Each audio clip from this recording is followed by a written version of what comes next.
Welcome to episode 3 of the BroCo Podcast, everybody. I'm Tyler. I'm one of your bro hosts.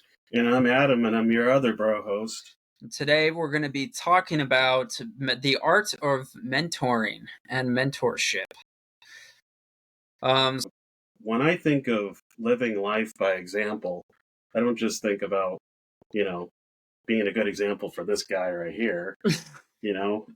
I think about more than that. I think about contributions to society and to make the world a better place and leave it a better place. So for me, it's very much about legacy. When you're gone, you're gone. Your money's gone, you're gone. And the thing that carries on is your legacy. So, what is the mark that you want to make in the world today? When you leave the world behind, what do you want that mark to be? And it kind of goes hand in hand with leadership, right? Mm-hmm. When you take on the idea of mentoring somebody, you are literally making an investment of your time and your energy and your knowledge into that person so that they can grow and develop and be something great and make a change in the world. So you're contributing to a cycle. So the idea is, when it doesn't really matter what age you are, but generally when you're first starting out, you want to find at least one mentor. Generally it's probably good to have a handful, 3 to 5 people that are kind of in your corner, in your circle, that are helping you continue to grow and produce yourself and become the best version of yourself that you can be. But in turn, you also want to take on, a mentorship role yourself and kind of find somebody who you want to develop. So for me, it's probably more of, a high school age student. I'm kind of coming up into college, and I'm a more experienced college student, being a junior, going into my senior year. So I'm probably looking more at like a high school kind of age student. Whereas, if somebody like you who's in their 40s, you're probably more looking into, like, maybe it's an intern at your job, or maybe it's somebody that you're coaching a baseball team and you just have a really good relationship with them. And so, like you said, a lot of it has to do with legacy and impact, right? So you want to be the good that you want to see in the world, kind of thing. If something bothers you, if you're like, man, I really wish that kid from that news story, maybe their parents, something happened with them and they made the news for it, and you're like, man, I really feel bad for that kid, that's great that you feel bad for them, but probably so do everybody else watching that news story. But what separates you as a bystander versus a leader or a mentor, if you will, is what action steps are you taking to solve that problem, right? So that that individual can get into a better situation and in turn create a change themselves, right? That's a good point. The mentorship doesn't have to be around work. It could be around just an individual, like what you're speaking of there. Right. So it's a really good point. Yeah, even the smallest changes make an impact.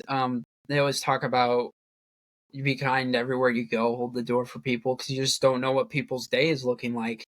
And mentorship is probably a little deeper than that, but it's a similar concept to where it's like, even if it's something small, coaching a baseball team, that might be small. That's just a little thing that you do on the side. Maybe your kid's involved in it and you just want to be a coach, but you might be having a huge impact on these kids.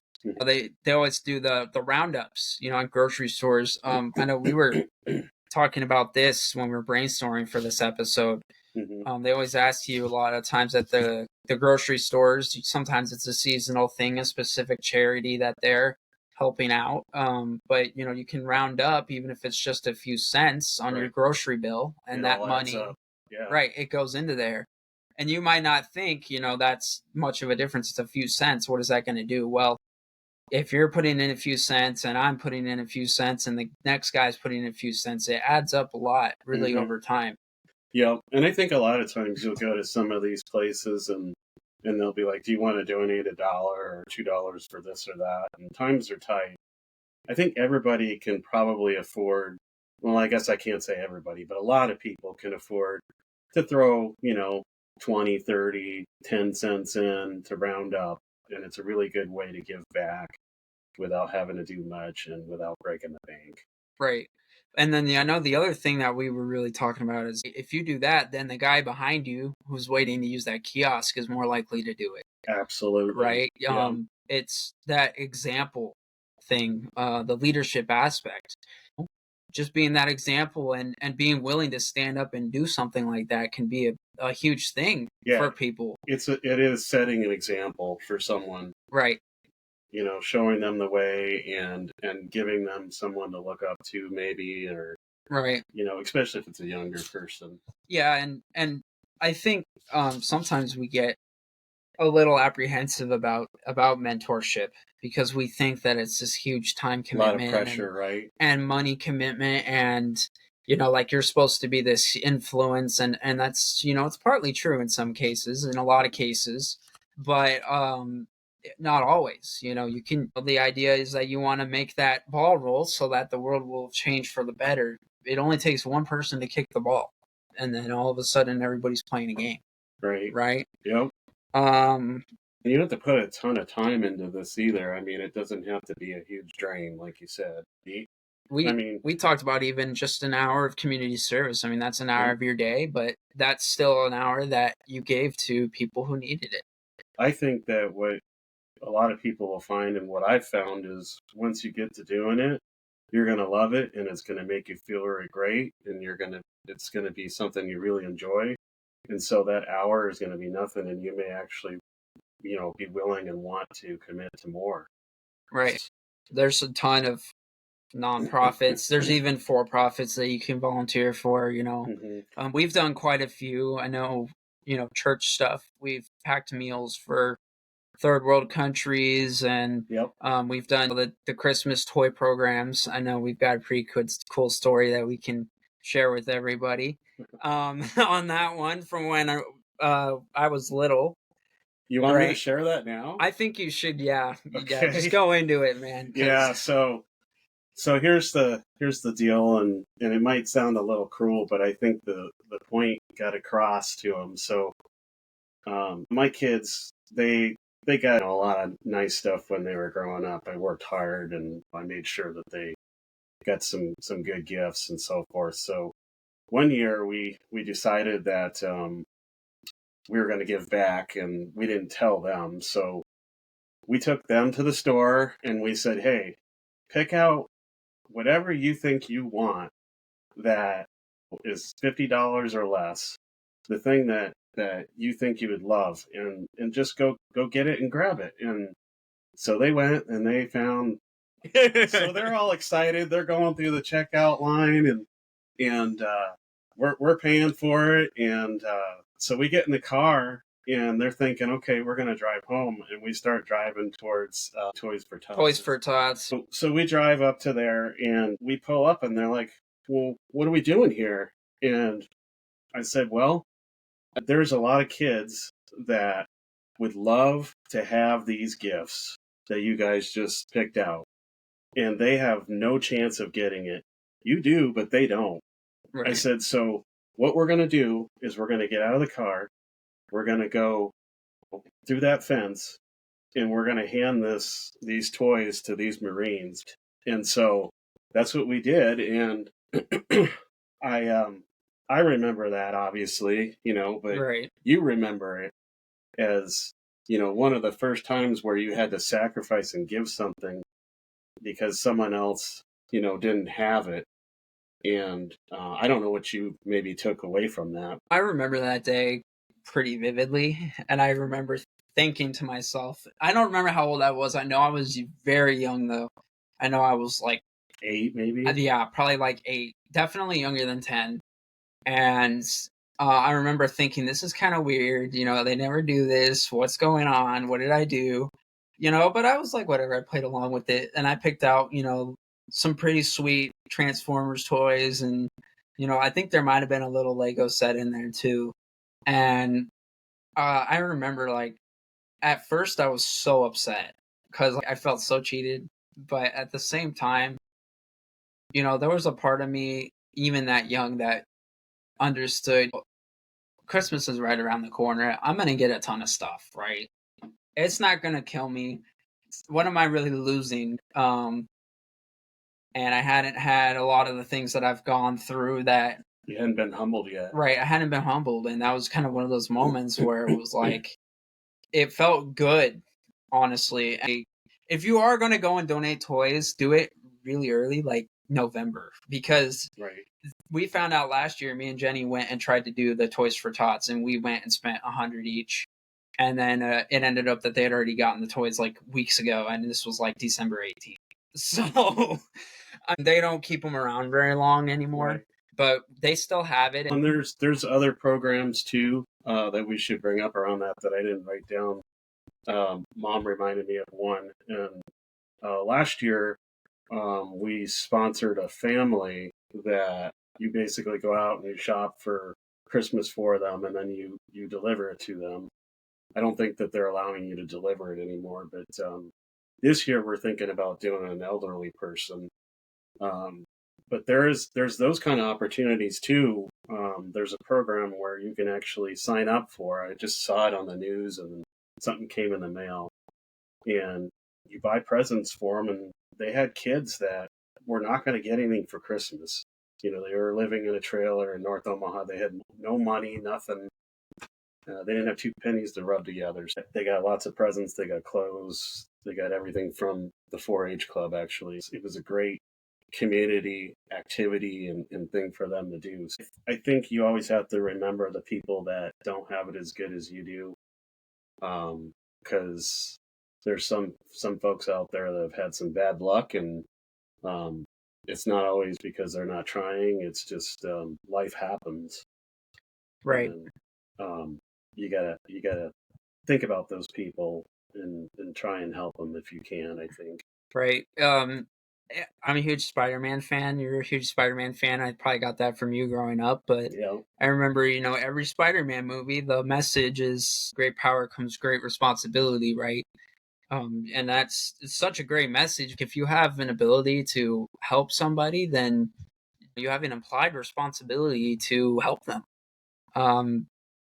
As a community, that's what we're supposed to do, at least historically. They would have their villages, and the villages would be almost familial, and they would help each other a lot. You see that a lot, and you hear about it a lot in history, and now we just don't have that anymore. I think it's one of those things that my generation needs to kind of bring back, that togetherness where it's like we're all supporting each other. I'm not saying you have to go and like break your bank for somebody, or hold up a building that's falling down or something. I'm not saying you have to go out and do the most, but it's just the little things. The littlest things help, and it compounds. And there's a lot of other examples as well that we've done. I know there's zoo programs. There's victory riding for the disabled vets. Yeah, that's a great program. We did that with the 4-H too, where we helped them, and they train horses and then try to help rehabilitate veterans of wars, and it's a really cool thing. I mean, there's a lot of different opportunities to do a lot of different things to help people.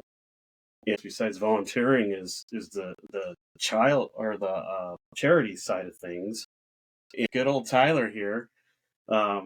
Several concerts that we went to. One of the people that they had at this particular concert, it was actually the first concert I'd ever been to, and I was really excited because I got to talk in the microphone, right? And you pick this kid in another country who is in poverty, and you basically send them money every month, and sponsor them, holidays, like birthdays and stuff. They'll send you, hey, so-and-so's birthday's coming up, this is what they want, and they'll send you letters. And it was like a really cool program. And then we ended up getting into another one, right? Because we got suckered in. So now we've got 2 of them, but it helps them a lot, and some of those things you get some of the list. They'll send you lists like things that you're buying with your money that you're sending them, and it's like goats and like animals and stuff, so they can get milk and food. And it's like, man, that's like we can go to Walmart and they don't have Walmart over there. Like, they Yeah. have to buy a goat if they want milk and Right. cheese and, Right. you know what I mean? And so those are things that they're putting your money towards when you get into those organizations. There's also St. Jude's. Yep. Yep. Petco and PetSmart do stuff for pets. And then I know there's also like a lot of businesses will do like outings. We Yeah, wrote down the United Way and Battered Woman. we've done those with Emerson and some of our customers. They'll do a golf outing and they'll ask their suppliers to help sponsor, and so we sent checks for United Way and for other things, and then Emerson also has an employee fund, which I think is really awesome. So a little teeny portion of my check goes towards that every pay period. And that's basically to help people around the world. Like right now with the Israeli war going on, I'm sure that some of that money is going to help those people that are in the war zone, because some of them are not able to work 100%, or they may be not able to go to work or whatnot. Sometimes it's been like hurricanes down south. So there's a lot of different ways to get involved in this. It doesn't have to be personally. It could be through your business, and you could encourage your employer to get involved with this. And many times they already are. But sometimes it's just an employee saying, hey, we should support a good cause. So I really think it's a good thing to think about. Yeah. Um, for me, I work in tax, so tax season is only January to April, and we were looking for raise at Kinsler Brown to try and not only give our employees year-round work, but also kind of make an impact on the community and serve the demographics that we have our offices at. And so we piloted the ACP program out of our offices, which is free phones and service for individuals who are like on Medicaid, WIC, SNAP, stuff like that. And we built that thing from the ground up. I was a big part of that, training people and going out and finding events, and I'm getting paid for that. It's hard for me to consider it, volunteering, but you're making that impact. I can't even tell you how many times I've sat across from somebody at a table, gave them that phone, and then they start crying because they're like, oh my gosh, I can call my family member in Mexico, or my brother's in jail and I could call him. Or it could be life-saving too. Yeah, it's in the day and age where everything is digital and connected.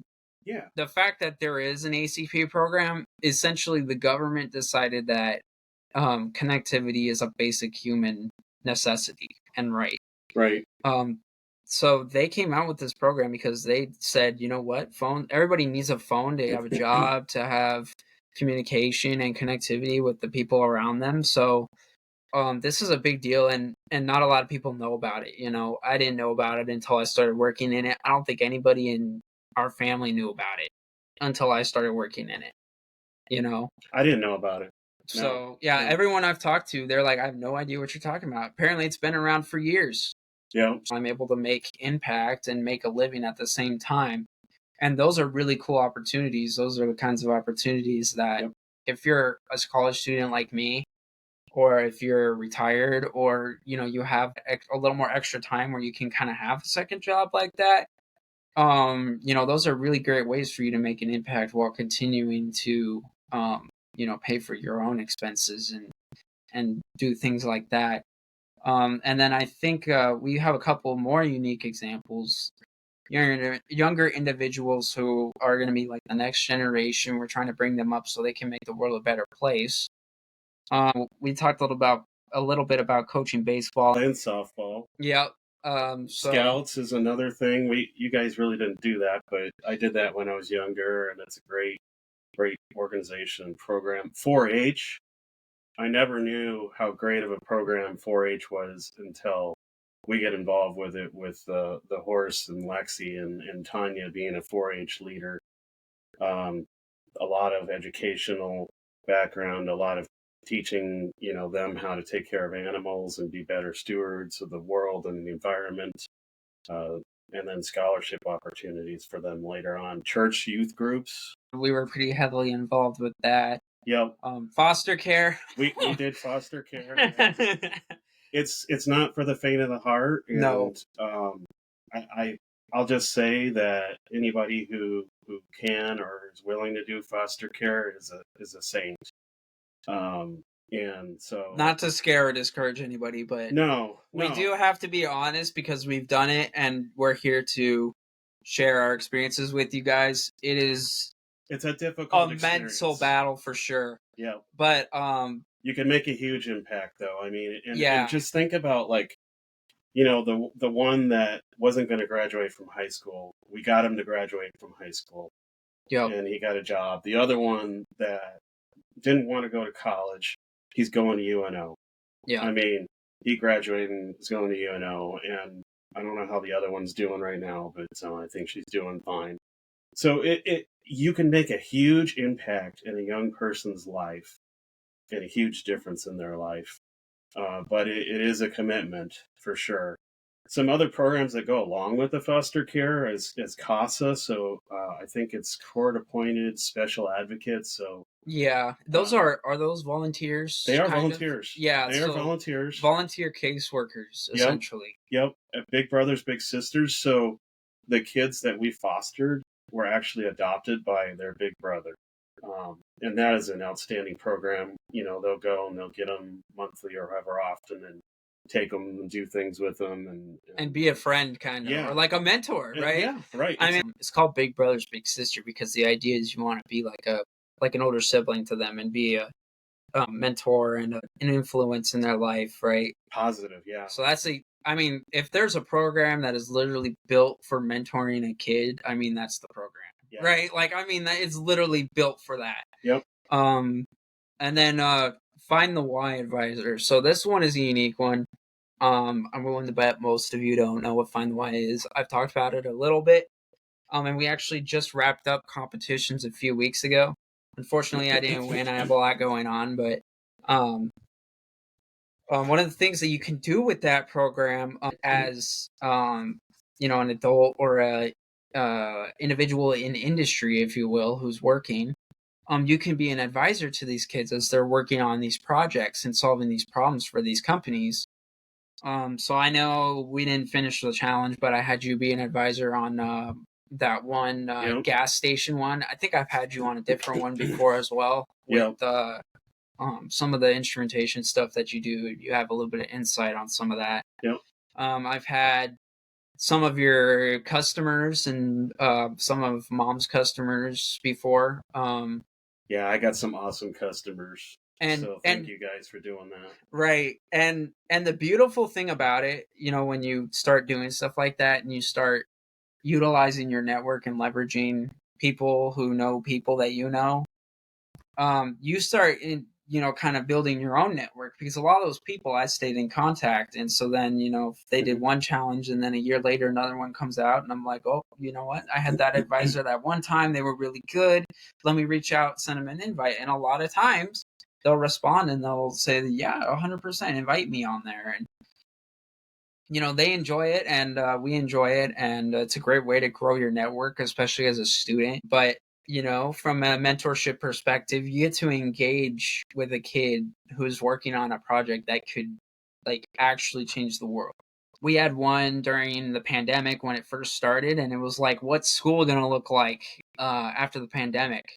And one of the teams that won that challenge, I think they were from Battle Creek or Shadron. They were from one of the small schools around here in Nebraska. They used their idea. These are I think they were 2 16-year-old girls or maybe even younger. Mm-hmm. And they came up with an idea and their school implemented it for learning after COVID and during the pandemic. How cool is that? If you were an advisor on that and you got to put your input in and they utilized your input, you were a part of something that was beneficial to society. That's such a cool thing, and now those students got to have that experience, and they're more likely as they grow and develop to continue making impact, and you can say, indirectly that you had an impact on that student, right? Do something that you are passionate about and that fits you and your personality.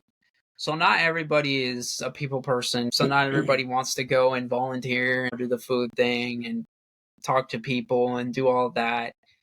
That's fine. Do something that fits you. Um, Maybe it's just like a marathon. I have a couple of friends who their younger brother had committed suicide a few years ago, and they do the suicide walk every October for Suicide Prevention Month. And they just walk, I think it's like a couple miles or maybe a mile, and you wear the badge with their name on it. I'm walking for so and so, but it raises so much money, and that is relevant to them, and it fits what they want to do. So that's what they do. And, it's the same concept for all of you. There might be something that is specifically close to your heart because you experienced it, or someone close to you experienced it, or a family member is going through it right now. And, you feel like that's something that tugs at you a little bit more and that you want to make an impact on. Yeah. We really encourage that. It's always good to give, $100 to any charity or however much you're giving to them. But when there's like reason and your emotions and your passion is behind it, it has so much more value to you. And I think even if they don't know how much that organization means to you, I think it carries more value for the organization when individuals who are passionate and are going through that, are the ones who are donating. Yeah. So, be the 1%. Do the things that make you happy. Do the things that make sense to you and that fit your personality. Because those are the things that you care about, right? And find the opportunity to make your impact, not an impact, your impact. We love the phrase "go against the grain," so that kind of goes with it. Be a trendsetter, whatever you want to call it. So I put a lot of thought into, what it would mean to leave a legacy, and when I'm gone, what I want that to look like. And I'll tell you a short story. I won't go into all the details because I'll probably tell you more about him on another episode. But my best friend, Clay, he died when he was 19. He had a medical condition where he would have water on the brain, and he went through many, many surgeries. But he just had a way with people, 19 years, and he just had a way to make an impact on somebody. Like he could just look at me and say, stop being a wiener. Right. And poke me in the chest. And he'd make me smile, and he just knew how to get through to me, and watching him go through that was something that always, was difficult, but helped me. And so I go to his funeral when he died, and the thing that stood out to me is it was standing room only. That room was full. There was people standing outside, even though they couldn't see him and be at his funeral. And I think about, what do I want for me? Well, I want to have standing room only. I don't want to be the guy that didn't do anything and didn't impact anybody. And when he dies, there's, a handful of people there. No, I want everybody who knew me, and I want all the people that I impacted to show up and celebrate my life. And so what I say to you is have standing room only at your funeral, like Clay. Strive for that.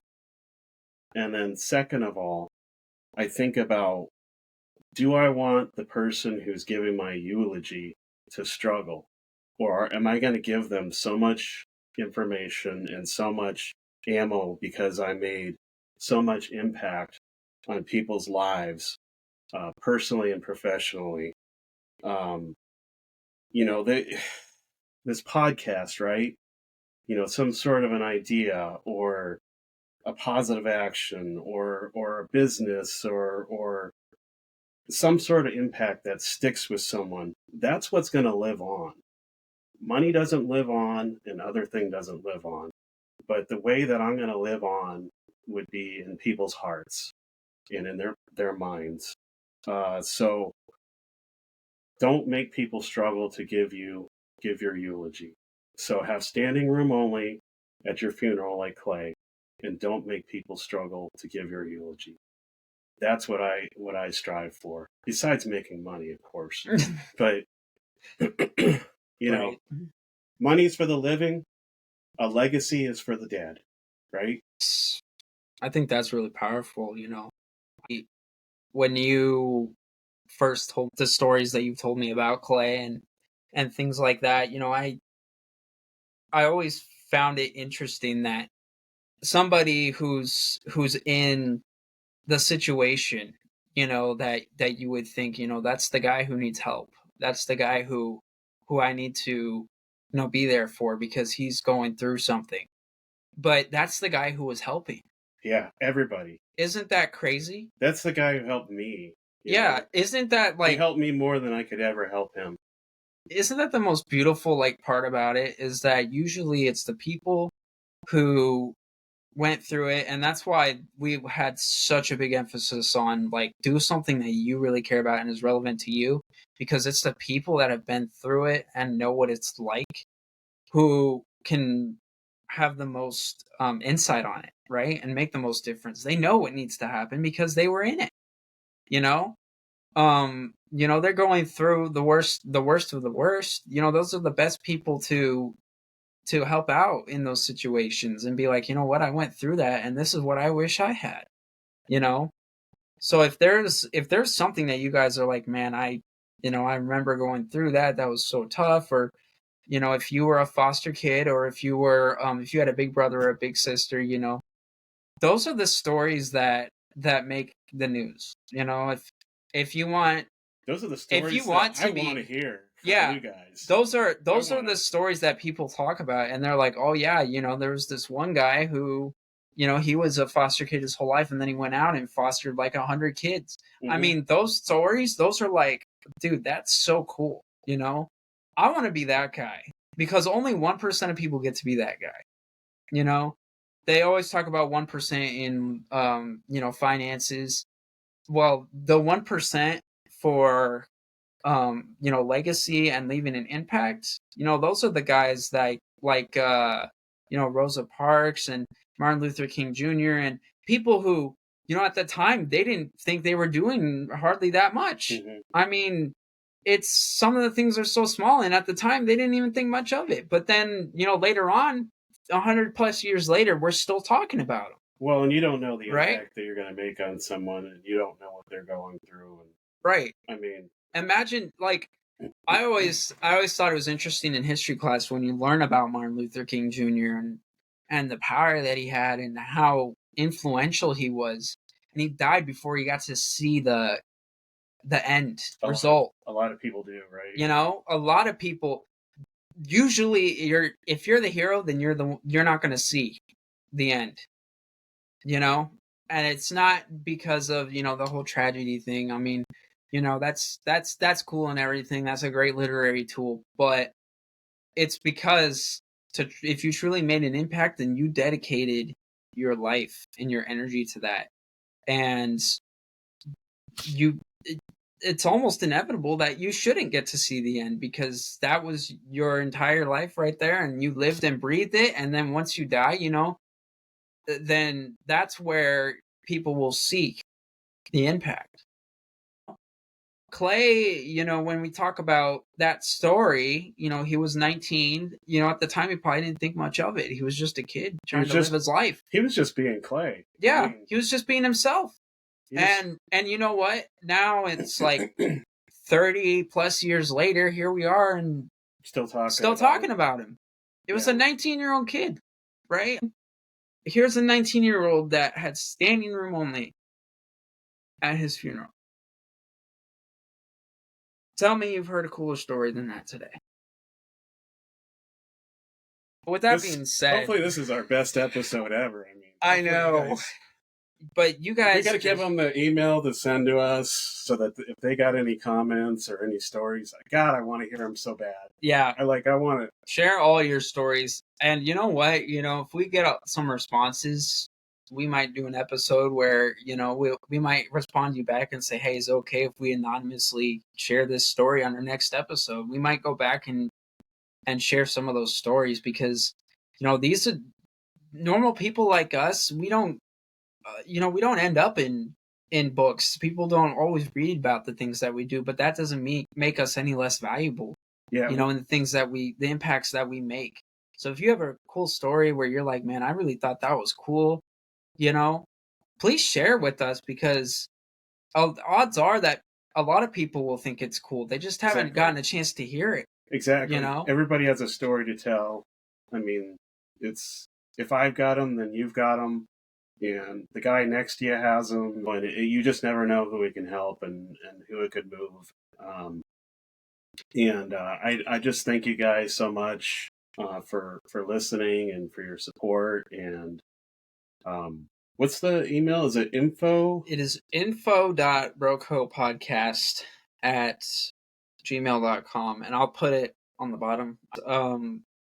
Again, we appreciate everybody listening. We hope you guys got something from this, and we hope that you guys can go out and make an impact, and that this inspires you and motivates you to go out and make that impact.